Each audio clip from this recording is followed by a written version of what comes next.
expectativa a mil, mais um retiro a Campos e nós estamos esperando por você aqui.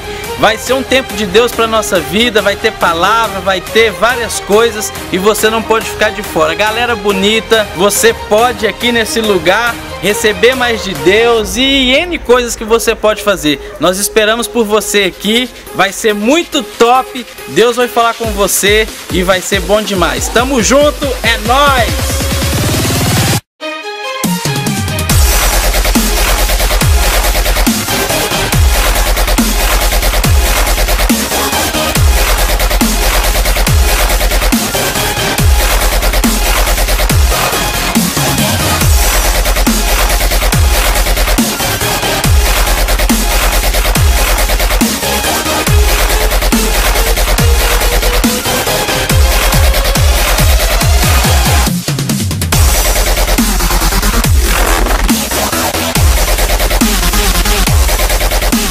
Galera, como é que tá a expectativa para esse Acampus? A minha tá a 1000.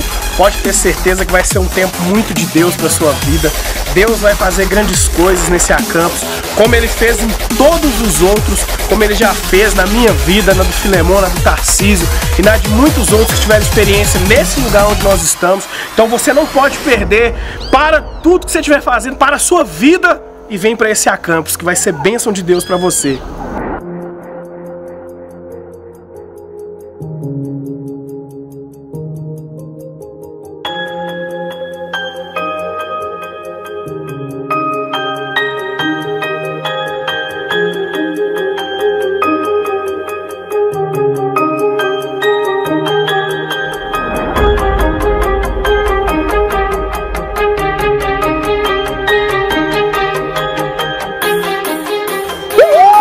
Acampus GQM, mais um chegando aí, um acampamento de férias. O tema desse retiro é identidade GQM. Por quê?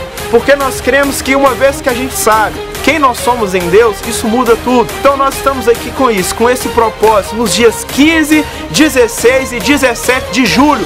Tá marcado para você vir. Você não pode perder. Vai ser top demais, o retiro mais louco da sua vida. Você nunca viu nada igual. Vamos ter muita novidade, muita música, muita diversão e também muita palavra de Deus. Você não pode perder. Aqui é GQM, Nego Doido.